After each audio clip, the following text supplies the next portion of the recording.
세상을 연결하는 뉴스, 뉴스브리지입니다. 이 대화형 인공지능 서비스 챗 GPT가 세계적으로 주목받고 있습니다. 산업 전반은 물론 교육 분야에도 적잖은 변화가 있을 것으로 보이는데요. 이민영 박사님과 이야기해봅니다. 어서 오세요. 네, 반갑습니다. 네, 먼저 이 챗 GPT가 뭔지 간단히 좀 알아볼까요? 네, 우리 챗 GPT는 오픈 AI가 2022년 작년이었습니다. 11월 30일에 공개를 한 대화형 인공지능 로봇입니다. 그러니까 대화가 가능한 로봇이라고 생각을 하시면 될 것 같은데요. 질문창에 질문을 합니다, 우리가. 네. 그러면 답변을 해주는 서비스입니다. 챗 GPT라고 검색을 한번 하시면 홈페이지가 나오고요. 네. 간단하게 회원 가입을 하면 지금 현재 무료로 사용 가능합니다. 네. 전 세계적으로 관심이 정말 대단한데요. 공개된 지 5일 만에 100만 명. 그리고 지금은 출시된 지 한 3개월이 안 됐는데 1억 명을 돌파했다는 기록이 있습니다. 네, 엄청난 반응이네요. 그런데 지금까지 필요한 게 있을 때 검색해서 답을 찾을 수 있는 서비스들이 많이 있었지 않습니까? 어떤 차이가 있는 거죠? 네, 가장 큰 차이점은요. 이 챗 GPT는 인공지능이라는 건데요. 그러니까 인공적인 지능이 있는 거니까 주어진 정보를 통해서 계속 끊임없이 러닝을 하는 거죠. 네. 그래서 기계 자체가 계속 더 업그레이드된 답변을 제공을 해주는 겁니다. 네. 만약에 우리가 레포트를 하나 작성을 해야 한다면 자료를 검색을 해서 찾아서 내가 일일이 다 공부를 하고 또 교수님의 요구에 맞춰서 우리가 재구성을 해야 했었는데 챗 GPT는 제시어 몇 개만 구체적으로 주면 이 과제를 다 수행을 해줍니다. 그래서 예를 들어서 제가 한번 해봤는데요. 중력에 관해서 500자로 레포트를 써줘 네. 라고 했더니 서론, 본론, 결론 아주 잘 써줍니다. 그래요. 네. 근데 뿐만 아니라 이 챗 GPT의 경우는 창의적인 질문에 대한 답변도 이제 하는데요. 최근에 미국 국회에서는 한 국회의원이 연설문을 이 로봇을 활용을 해서 쓴 거예요. 네. 그래서 이 장면이 이슈가 된 적이 있었습니다. 연설문뿐만 아니라 더욱 창의적인 신화 소설 도 가능한데 예를 들어서 여행을 주제로 시 한 편 써줘. 라던가. 아, 네. 그런 것도 할 수 있어요. 네. 그리고 우리 아이 생일 파티 어떻게 할지 창의적인 아이디어를 소개해줘. 이런 질문에도 답을 해줍니다. 아, 네, 엄청난 발전입니다. 굉장히 혁신적인 기술로 주목받고 있는데 그런데 부정적인 시각도 존재한다고요? 네, 맞습니다. 지금 이제 그 질문을 제가 직접 챗 GPT에 한번 이렇게 작성을 한번 해봤어요. 네. 챗 GPT의 문제점에 대해서 100글자로 써줘. 제가 이제 네. 이렇게 물어봤더니 지금 화면에 나오시는 것처럼 이렇게 답이 나왔습니다.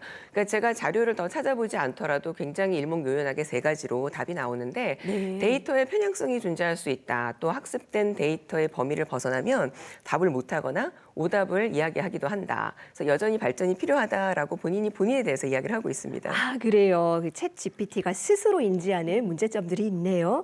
그런데 이 챗 GPT 때문에 특히 골머리를 앓고 있는 현장도 있다고요? 바로 학교입니다. 아, 학교요. 네, 제가 최근에 직접 들은 이야기인데 학생들이 동아리에 가입을 할 때 지원서를 작성을 하고 면접을 보고 이런 절차들이 있습니다. 네. 근데 어떤 학생이 챗 GPT를 활용을 해서 지원서를 작성을 했는데 합격을 했다는 소식을 제가 그래요. 들었습니다. 근데 만약에 이런 이야기를 듣게 되면 우리가 지원서를 작성하는데 노력을 기울이고 싶은 생각이 네. 들지 않겠죠. 그래서 따라서 우리 교육계에서는 굉장히 큰 비상인데 이미 미국에서는 챗 GPT를 이용을 해서 미국 의사 시험, 또 변호사 시험, 논문까지도 지금 통과를 했다고 하더라고요. 네. 그리고 또 최근 국내에서도 한 학생이 챗 GPT로 쓴 과제로 A+를 받았다. 라는 게 온라인 커뮤니티로만 올라오기도 했습니다. 그래서 챗 GPT가 쓴 글을 잡아내는 프로그램이 있기는 한데 아직까지는 정확도가 떨어진다 그래요. 사실상 좀 찾아내기가 어려운 게 현실이죠. 네, 이렇게 챗 GPT가 부정 행위에까지 이용될 수 있는 상황인데요. 하지만 이 혁신적인 기술인 것만은 분명하니까 특히 반기는 분야도 있을 것 같습니다. 네, 반기는 분야 굉장히 많습니다. 저도 반기고요. 네. 근데 특히 채팅 기능이 가능하기 때문에 고객을 응대하는 부분에서는 많은 인건비 부담을 줄일 수 있을 것이다. 아, 예. 그리고 하루 종일 연중 무휴로 활용이 가능하다 이런 이야기도 있고요. 또 특히 이제 마케팅 분야에서는 더욱 반기는 분위기인데 아까 말씀드린 것처럼 우리 아이 생일 파티에 창의적인 아이디어 좀 제공해줘. 뭐 네. 이런 식으로 창의적인 어떤 아이디어에 대해서도 이야기를 해줍니다. 네. 그러니까 이런 아이디어를 가져다가 카피 문구를 작성을 한다거나 또는 세상에 없는 마케팅 기법에 대해서도 도움을 받을 수 있거든요. 네. 그러면 약간 수정 보완을 거쳐서 활용을 한다면 우리가 자료를 검색하고 여러 사람 모여서 회의를 하고 하는 시간이나 노력을 줄일 수 있는 굉장히 매력적인 기술로 전망이 됩니다. 네, 중요한 것은 새롭게 발전하는 기술을 어떻게 받아들이고 활용하느냐 이 문제일 것 같은데요. 어떻게 보십니까? 네, 맞습니다. 제가 대학을 다니던 시절만 해도 저희는 손으로 레포트를 썼어요.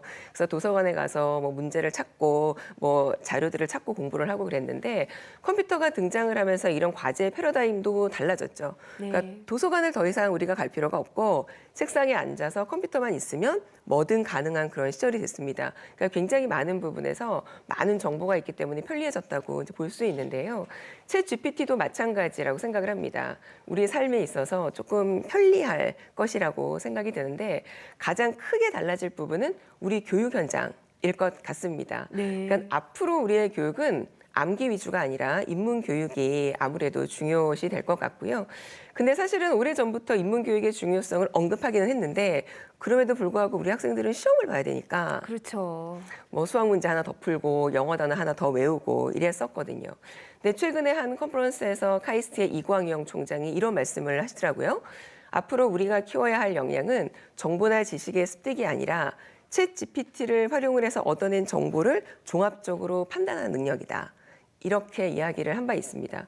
또 그리고 우리는 추가적으로 인공지능과 관련한 법안도 마련이 되어야 할 것 같고 네. 챗 GPT를 윤리적으로 잘 활용을 하려면 사용자의 인성 교육도 중요시 될 것으로 보여집니다. 네, 이 새로운 기술을 어떻게 잘 활용하느냐와 함께 기계가 할 수 없는 인간만의 영역은 무엇인가 하는 고민도 필요하다는 지적이셨습니다.